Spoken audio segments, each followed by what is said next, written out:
1, 2, 1, 2, 3, 4.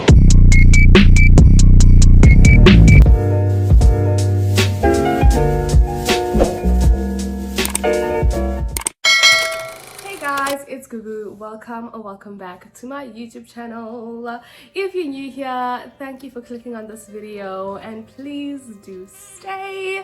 And if you are an old subscriber, thank you so much for subscribing, and I hope you enjoyed this video. In this video we will be talking about what an au pair is and how you can become one. So if you're interested in that, please do stay tuned, watch till the end of the video, and please do not forget to like, subscribe, comment and share to anyone you think it could help. Period. Why am I doing this? Because I just got my nails done. Prepare right now. Prepare to be sick of me. Prepare to be sick of me. Ooh, prepare to be sick of me. Prepare right now to be sick of me. Yeah, I am a long nail girly. Little caveat here. This has nothing to do with the video, but I am a long nail girly and I haven't been able to do my nails in so long, and so I was just like, you know what, I just need something to liven me up, and I was like, let's do my nails. And trust, when my nails and hair are done, you can't touch me. Like, there's nothing that you can do or say. Like, you can't touch me. Wow! I mean, you can't touch me either way, with or without my hair and nails, because I know who and whose I am, honey. I am a child of the Most High God. Anyways, moral of the story is prepare to be tired. Prepare to be sick of me. And guys, yo, I paid a pretty buck for these nails. Yeah. Like, I expected to pay net, but when she said the price, like, I didn't ask before she did it. I just showed her the picture, and then when she was done, like, I was prepared in my mind, okay, this is the price. When she was done and she told me how much it was, I was like, fair enough. Fair enough. Fair enough. Yeah, I mean, fair enough. I'm a little lost, but fair enough. I mean, she did a great job, and you know, time is money, so I just yeah, it was worth it. Anyways, let's get right onto the video. So if you see me looking down, know that I made some notes, and that is why I'm looking down. I'm looking down at the notes that I made and some research. Also, disclaimer right over here before we even get into it too deep. This is just my research, and this is what I know based on my experience, no one else's. I'm not claiming to know everything. Do your own research, talk to someone, get to, you know, contacting an agent. What is going on? Why am I tingy? Why am I tingy?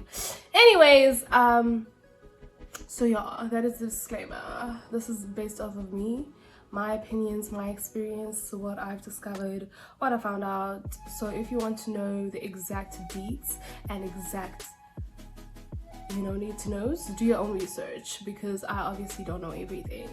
So yeah. So that is the number one question I get, is what is an au pair? And anybody who has any idea of what an au pair is, or has au paired themselves, or is affiliated, they normally kind of glitch when you ask them this. And I also did glitch, because it's hard to say exactly what an au pair is. We are not nannies, we are not babysitters, we aren't I don't know what other things people come up with, but we aren't any of those. But I'll give you the definition that I found on Google. According to Wikipedia and some other sources, an au pair is a helper from a foreign country working for and living as part of the family. So an au pair works for and lives as part of the family, and that is the selling point that these agencies normally use. They will tell you that, you know, you're gonna have a great experience with an au pair, you're gonna be like the biggest sister, you're going to be like part of the family, and you'll be the biggest sister for a year basically, or more if you choose to extend. or less in other countries that are not the US. In the US, you can't pay for less than a year, but we will get to that. So that is what an au pair is. So you can't say babysitting because we do a lot more than what babysitters do. I mean, and you can't say nanny because it's more of a family aspect, and we get a lot more time off than nannies. So it's like there in between. Basically, we share the household responsibility. We, as they would say, well, here again, if you do your own research or you talk to these agencies or agents, they will tell you that you do what you would do at home, basically, and you basically get paid for it. That is technically what they will tell you. But I will tell you from first hand, what I do here is not what I do at home. If you at home, what they mean by that is that you will do chores that you do at home. Like you will help with the dishes, you will do the laundry here and there, you will blah blah blah, but only childcare related. So you're not going to be washing the laundry for your host parents, you're not supposed to. Only childcare related stuff. So you will clean up after them, the children. You won't be cleaning the whole house for the whole family. That is not part of the job. But what they're saying is you will do the things that you normally do at home. But if you are coming from a home where you're, for instance, an only child, I'm not an only child, but if you are an only child and you come here and the family that you happen to match with, we will go into what matching is later on, but the family that you happen to match with, they have infant twins. Obviously now what you do at home as the only child and what you do to help out will not be the same as what you do for the infants. So just keep that in mind, because some people are like, oh, at home I can handle it, this is what I'm doing at home. Or they picture it in their minds and they're like, okay, 2 children, I could take care of 2 children, I could take care of 3 children. One thing that you need to understand is that Americans, they just, the kids here are bred different. I don't know how to explain it. It's just a different lifestyle. Like the kids have a whole life, a whole schedule, there's a lot going on for the kids. Like they do a lot for the kids are very involved in a lot. Like it's a lot. So if you are saying 3 kids that are active, like not infants or teens that can do a lot for themselves, so if you're saying 3 kids and you're thinking in the ages of 9 where they aren't fully dependent but they aren't fully independent, you will be doing a lot. Be forewarned. But we will get into that again at a later stage. But yeah, that is a little caveat.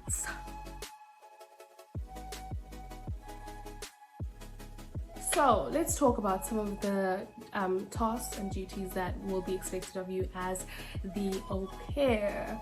Au pairs will cook, you will clean, you will wash laundry, you will bathe. Again, only childcare related, so you're only technically supposed to do things for the children, nothing for the adults in the home, for the parents or guardians or whoever else is living there. You are just taking care of the children. You're picking up after the children, you are doing the children's laundry, you're cooking for them, you're taking them to places, you're driving them to places unless your family doesn't need you to drive. You change diapers, make bottles, all of that stuff, man. Like everything that has to do with children. You also teach them or tutor them. I mean, some families get au pairs from certain countries, like let's say Germany or France. I almost said French, or France, just for the sake of the au pair teaching their children the language. So they would ask you to speak the language with the children, or teach them, like give them extra lessons in your time of work as the au pair. So it depends on the family that you choose, it depends on the family that you match with, it just depends. Your au pair year can really be whatever you make it to be. It really can.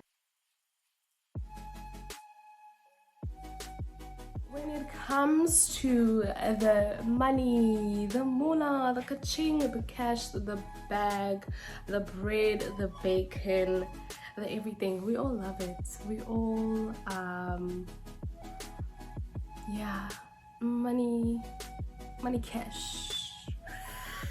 It is a stipend. It is, I like how they describe it as an allowance in the earlier definition that I gave, which says that, you know, an au pair shares the household's responsibility and receives a stipend or allowance for it. It really is just that. Like, think of it as a functioning family.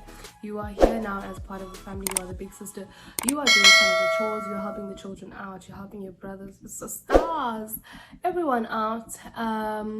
And you get an allowance at the end of the week. That's sort of what it is. And I think that's how you should view it. And that's how host parents should think about it. So if you're a host parent, I don't know, I doubt host parents are watching this, but if you are a host parent watching this, like, that's how you should view it. You are giving your au pair, your one of your family, an allowance. You're not paying them, because it gets very tricky when you are living and working for the family. Gapa, you must be also part of the family, but they are paying.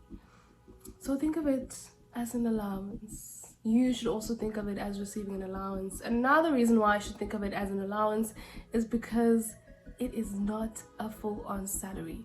You are not going to be making life-changing money. That is one thing that you need to understand. I think that's one thing that people, I don't know, mistake it for. People get blown away, like, oh my gosh, I'm getting paid so little.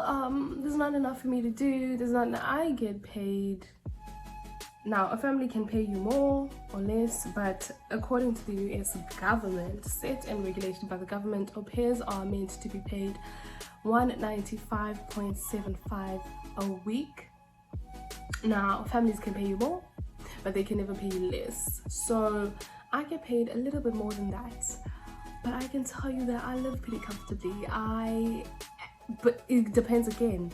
Some au pairs, they pay for half of the gas or pay for the gas themselves or whatever. I don't know what arrangements people have. So if you are driving the car, you pay for the gas. Some people, you know, it depends. I don't pay for gas. My whole family covers a lot, so like the money is enough. But at the same time, it's not that much, and I understand that and I accept that. It really, it's enough. It is just enough. It covers all that you need, and in fact for me even a little bit more, because I don't really have to pay for that much, because my whole family helps out with a lot. So what I'm meaning to say is, you are not going to be making life-changing money. You are not going to be providing for a whole village back home. You're not going to be building hospitals, being a philanthropist. You're not going to I don't know, start a business. I mean, unless you save really well. You're not going to be traveling every weekend to other states, because flight tickets, bus tickets, metro, gas money, it's expensive, so you have to save. So what I'm saying is, you just need to comprehend that you are coming here to basically live. This allowance is for you to keep afloat, to be able to experience enough of the American culture, which again is why you should choose, if you can. Some people don't have the luxury of having a lot of families to choose from in the matching process, but if you can, choose somewhere where you'll be really comfortable. Again, location and family, for me, that is like one of the biggest advices that I can give. Choose a location where you are able to do things, you're able to go around. Like, Maryland is not one of the biggest states in the United States, but it has everything and more that I need. Washington DC is like 30 minutes away from me. Like, I can go to DC, I can go to Virginia, it's like a little bit away. I can go to Philly on the bus. I haven't been, planning to, but you know what I mean. I can go to Philadelphia, I can go to New Jersey, I can go to New York. And even if I'm not going there, like, there are things to do within the area. Like, Maryland it has a lot. I mean, I could go to Atlantic City, I could go Baltimore. I mean, even where I am here in Maryland, there's a lot to do. There are shops, there are activities. Like, you need to choose a place where you are not in the middle of nowhere and you can't do anything, because that will end up really depressing you, or you may be very, very homesick. I think one of the things that keeps me afloat and helps me not to be too homesick is the fact that I keep busy. And if there aren't any things to keep busy with, or if it's a place that is not au pair dense, like the clusters aren't that there aren't a lot of au pairs, so you won't have a lot of people who can relate to you or that you can be friends with, because a lot of au pairs make friends with other au pairs. It is actually a bit tricky making American friends, trust me, because of the schedule. Really, it's not even that you don't meet people, it's just the hours that you work and the whole au pair dynamic. But anyways, we are not there. So what I'm saying is the stipend is enough. Stipend for America, you cannot get paid less than $195.75 a week. You can get paid more depending on the family and whatever you negotiate for yourself, I guess. Europe, you can get paid 350 to 450 euros a week. But now again, if you can negotiate more for yourself, then negotiate more. If it's enough for you, you think it will be enough for you, then that's great. But one thing that you need to keep in mind is that Americans drive a lot. Like the public system, the public transport system is great. So if you are in a place like New York or Atlanta, one of the more urban cities, then you'll get by with public transportation. If you don't have a car, the host family doesn't give you a car, you'll get by just fine, and the host family will normally pay for your public transportation as well. But in the Europe, the public transportation, again, pretty good, but I've heard that a lot of families don't factor that in. And since you can go and au pair in Europe without an agency, you can end up paying for that transport yourself, so that might be a cost. Even though you're getting paid more, you may end up with less to spend for yourself and to travel and see the place that you're in. So think about that.